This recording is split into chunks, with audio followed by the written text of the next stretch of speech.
Hello, I am the Bostonian Critic, sending in with a new review. Happy Halloween, everybody!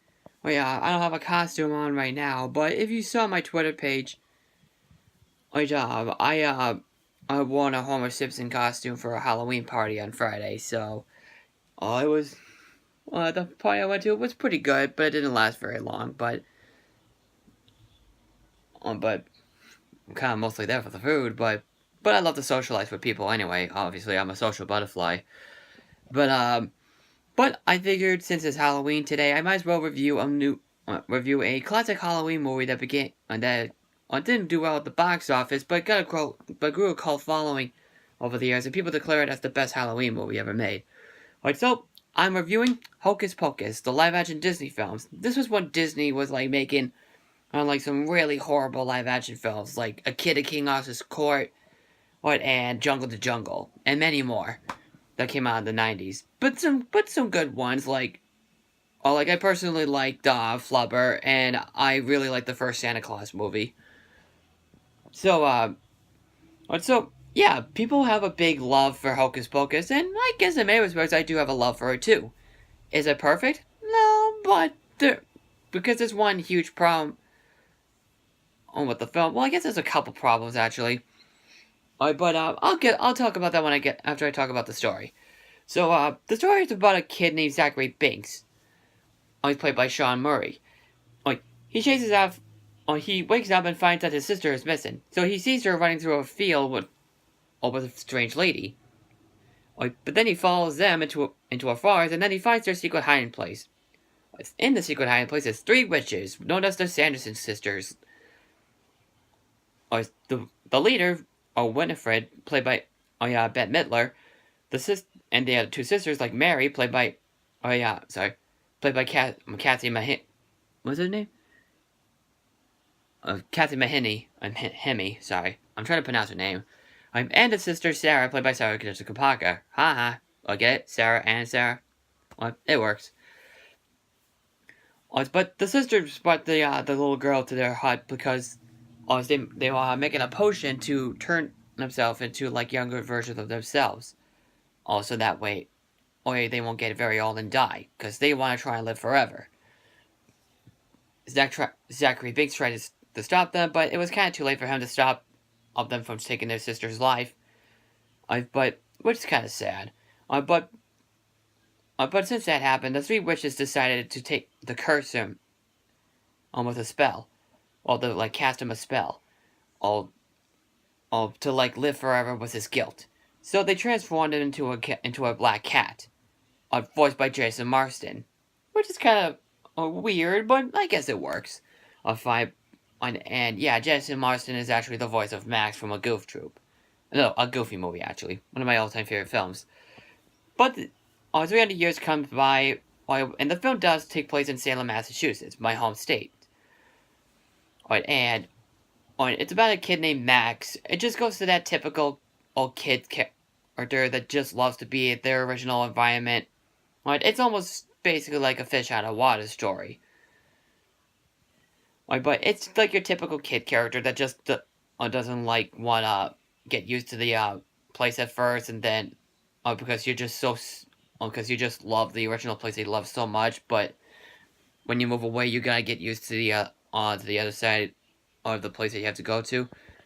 Well, yeah, it's that kind of story. But the kid has to take out his sister named Danny out trick or treating, but he doesn't want to anyway. But the sister, pretty funnily, overreacts to it, and I don't want to give anything away.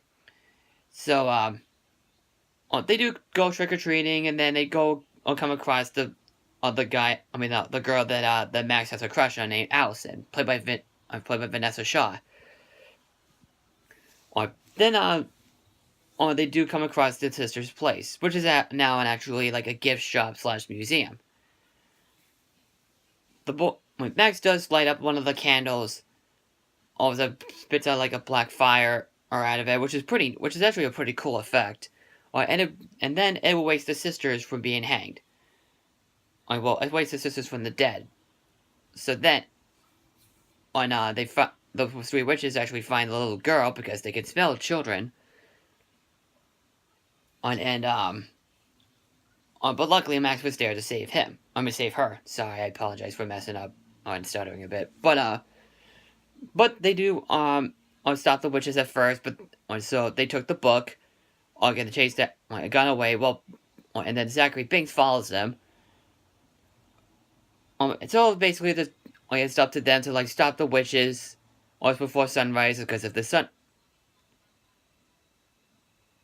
Well, yeah, sorry. I'm getting it right. So they gotta stop the sisters, for getting the book back before sunrise. Because the sunrise does come, they will turn it to dust. And they will cease to exist. So let's talk about the good stuff let's talk about the bad stuff. So like I said before, the main characters, well, they're good. I do feel like they're typical old kid characters, like everything's starting to look cool and hip and stuff. And there's one character, and the main character, Max, like I said before, it's like the kid character who just wants to go back home and stuff and misses their old place. Or it's because he just loved it so much. And I guess I understand why. And they do show a little bit of emotions and stuff, but it's nothing really new.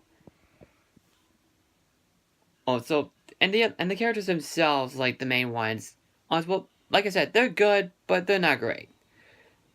And the other problem with the film is that some of the focus of the film was is the virgin story. Like if you're a virgin, or if you never had, if you never had sex, then you're a virgin. And I really don't mean to say things like that here, because this is kind of like a kid-friendly thing. But the reason why I say that is because Disney's usually a big no-no with the sexual stuff. So that's one of the biggest problems. That's actually the biggest problem with the film, and it kind of does drag down the movie itself a bit. So, also those are the only two gripes I have with the film. They're not serious flaws. They're just kind of some big nitpicks. But with that said, there are a lot of really good things about the film. Like the three sisters, excellent character, excellently written, funny as hell. They're just great characters. Whenever they're on screen, they just crack me up, and they really make the film very entertaining. The story itself is very good as well, and even the effects are very well done at the time as well. Like how the witches fly, the way the book looks. I love how, the way that the boy, how he lit up the candle and it started sparking out a black fire on top of it. That was a really cool effect. There's a lot of there's a ton of funny moments. To make it to make it a hilarious film, to say the most. And I'm glad the film is growing a following over the years, and it is showing on the ABC channel called Freeform. It used to be called ABC Family, but now it's Freeform, which is another Disney channel. But the film is really entertaining. The story is pretty solid. Sometimes it doesn't make sense, but it is actually a good, solid story. But with some cliches and stuff. But it is a very entertaining film to sit through, and it's very funny. From the beginning and end. So yeah, overall, it's wickedly enjoyable, and it's definitely the best live-action Halloween movie I've watched. If you want to see an actual best Halloween movie, I say watch the Hotel Transylvania movies. They're every kids come true. It's basically a monster movie crossover or something. It's basically Jenny Karakoski's best theatrical work. I'm not saying that they're as good as Samurai Jack or Symbiotic Titan, but they're great films though. And I can't wait for Hotel Transylvania 3 though. If you recall my video vlog of why I refuse to see the Emoji Movie at theaters, which doesn't mean I'm not gonna probably see it for myself, but if I do see it, if I do rent it, I probably will review it. But that's personally my pick for my review for the Hocus Pocus movie. I'm glad it's going to cult following, and I'm glad I still watch it to this day. And plus, it's also a fit my mom and sister's favorite Halloween movie to watch. They really love that movie too, and I really enjoy it too. So, what is your thoughts about the movie? So comment below the video. If you are new, click the subscribe button. Click the subscribe button. Follow me on Twitter. Follow me on Facebook. If you like the video, click like on it, and I will see you in the next video. Take care.